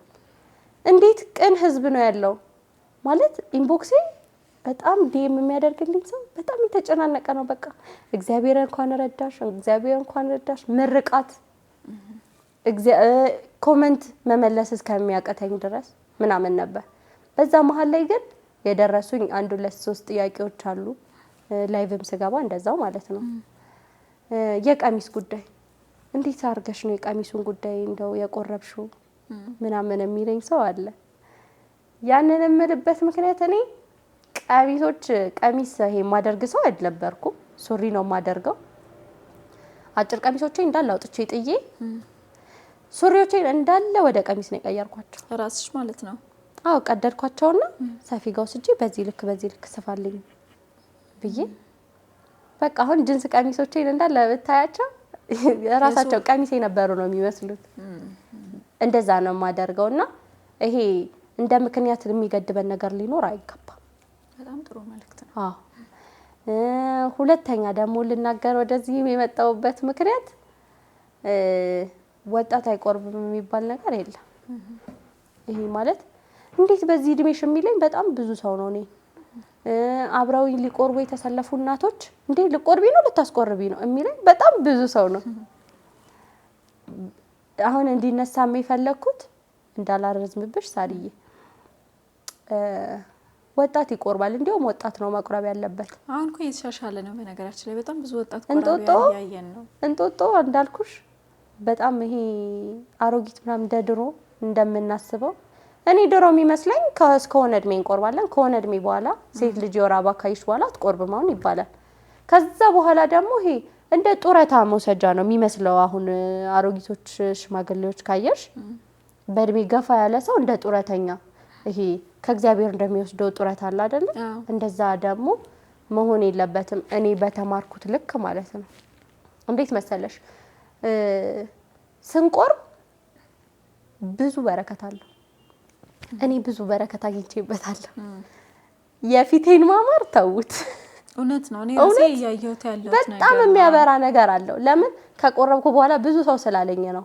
የሆነ እግዚአብሔር ራሱ የሚሰጥሽ ነገር አለ። አንደኛ እሱን ተውስና እኔ የቆረብኩ ጊዜ ሳሪ ኦልሞስት 2017 ኦልሞስት በቃ 11 ወር ምናምን ምግብ በስነ ስርዓት አልበላም ነበር። ሽንት ቤትም ስገባ ጥሩ ነገር አይደለም ሽታው የነበረው፣ አስጨንቆኝ ነው የሚወጣው ምናምን። ምግብ 2 ቁርጥ ከበላ ሆዴ ይነፋል። የሆነ የ4 ወር 5 ወር እርጉዝ ነው መስሎ እንዲሁም ቦርጭ አለኝ። እና የቆረብኩ ቀን ነሐሴ 4 ነው የተቀበልኩት። እናቴን ራበኝ ብያት አላውቅም። ማለት አታውቀውም ከኔ ያንን አፍ ምግብኛ ቤት እኔ እና እሷ ብቻ ስለሆነ የምንኖረው ምናምን በቃ ይበላሻል ምናምን። በዛ እናቴ በጣም ትናደደኝ ነበር። ከበላው ይሄ ጥርቃቅን ነገር ይሄ ዝም ብሎ ብስኩት ምናምን በልቼ ሆዴ ይነፋል፣ ኢንዶቢ ምናምን በልቼ ሆዴ ይነፋል። እና የተቀበልኩ ቀን መጥቼ እግዚአብሔር ይስጣቸው አክስቴና ክርስትና እናቴ አብረውኝ ነው የተቀበሉት ከከዝኔ ልጆች ጋር አብረን የተቀበልነው። ብዙ ሰው ነው የቆረበው ቤት ውስጥ ኦልሞስት 5-6 ሆነን ነው የቆረብነው። እና እነሱም ነበሩ። ቁርስ በላው ተኛው። ምንም አልነፋኝም፣ ኖርማል ነበረ። ተንቅልፌ ተነስቼ ተመልሼ በላው። ሁለተኛውን በታሪክ እኔ 11 ወር ምናምን አይቼ አላውቅም እንደዚህ አይነት ነገር። አሁንም ምንም አላለኝም። በሶስተኛው እናቴን ራበኝ አልኳት። ከሰዓት በእውነት የሰንበት ነበር የተቀበልኩት። ራበኝ አልኳት። አራተኛም በላው። 4 ጊዜ በላውን። ከዛ በፊት ምን ነበር መሰለሽ ዩቲዩብ ላይ ሰርች ሳደርገው ህመሜ ሰርች ማለት የሚሰማኝን ስሜት አድርጌ ሰርች ሳደርጋቸው የአንጀት ቁስለት ነው የሚለው ዩቲዩብ ላይ እና የሚጠቃማ ነው ይሄዳለሁኝ ምናምን ስላረ እናቴ ደግሞ አሁን ስትቀበይ ይተውሻል ምናምን ብላ ነበር። እንዳለችው እንደዛ አደረገልኝ። ቅዱስ ቁርባን በጣም ብዙ በረከቶች አሉት። በተለይ ደግሞ ወጣት ስንሆን ማንኛውም ወጣት መቁረብ አለበት። አሁን እኔ ያገኘሁትን ሰው በሙሉ ቁረቡ ነው የምለው። ትምህርት ላይም ከሰማችሁ እኔ ከተማርኩት ማለት ይሄ ለጻድቃን አይደለም የመጣው ለኃጥአን ነው። እና ቅዱስ ቁርባን በተቀበልን ቁጥር ደግሞ ማለት ነው የእግዚአብሔር ፍቅር እየገባን ይሄ ባንዴ የሚመጣ ነገር አይደለም። እኔ ባንዴ አይደለም ዘፈን የተውኩት እኮ።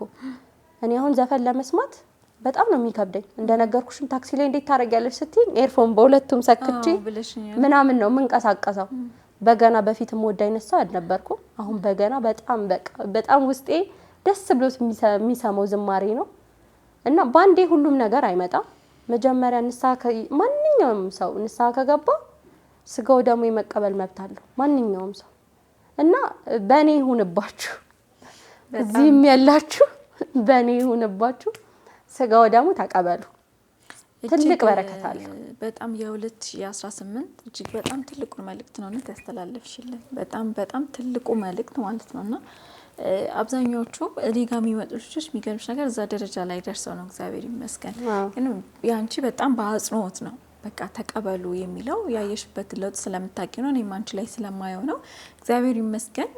በባህል አስታከን እንግዲህ በጣም ደስ የሚል ቆይታ ነው ያደረግነው እና ብዙ ነገር ተምር ያለው ተመልካቾችን ብዙ ነገር እንደሚማሩ ተስፋ አደርጋለሁ። ቆይታችን እንዴት ነበር? በጣም ቆንጆ ነበር። እኔ እንደውም ማንም ጋር ሳልመጣ አንቺ ጋር ውጪ የመጣሁት ግዴታ ነው። ብዙ ሰብስክራይብ ስላለ ይሄ ለመውጣት ሳይሆን እኔ ያገኘሁትን በረከት ማንኛውም ሰው ማግኘት አለበት እና እኔ ከዚህ በፊት ብዬሻል ነበር። ከዚህ በፊት የተቀበሉ ሰዎች ለኔ ነግረውኝ ቢሆን በቃ የምቀበልበት መንገድ ልዩ ይሆን ነበረ ወይ ደግሞ ከዚህ በፊት ነበረ በረከት የሚበዛልኝ የነበረው እንደዛ ስተት ቦታ ውስጥ አልሆንም ነበረ እና አንቺ ጋር መሩጬ የመጣሁት ለዛ ነው። ቆንጆ ቆይታ ነው ያደረግነው። በጣም ደስ የሚል እግዚአብሔር ያደረገልሽን ነገር መመስከር ለብዙ ሰው ለውጥ ነው። እንደነገርኩሽ የጽ ነገር ይሻለው የፌቢንም ነገር ይሻለው ሰው ነገር ይሻለውና እግዚአብሔር ይመስገን ለምክንያት ነው የተገናኘ ነው። እጅግ በጣም ደስ የሚል ቆይታ ነበር። 2018 ደግሞ የልብሽ ሁሉ ተሳክቶልሽ በሌላ ነገር አግብተሽ ይችላል አይቀርም አግብተሽ ሊሆን ይችላል በስራ ተሳክቶልሽ ብቻ በሁሉም ነገር ተሳክቶልሽ ደግሞ ዳግም ለመገናኘት ያብቃን። የምህረት የፍቅር የብዙ አመት በቃ እጅግ በጣም የምትደሰችበት አመት ያድርግልሽ። አሜን። ሳሪያ አመሰግናለሁ። ተመልካቾቻችን እንግዲህ የባህል ቆይታችን ይሄንን ይመስል ነበር። ከቤቲ ጋር በጣም ደስ የሚል ቆይታ ነው ያደረግነው። 2018 የምህረት የፍቅር የቸርነት አንድ የምንሆንበት አመት ያድርግልን። በቀጣይ በሌላ እንግዳ እስከምንገናኝ ድረስ ቸር ቆዩልን።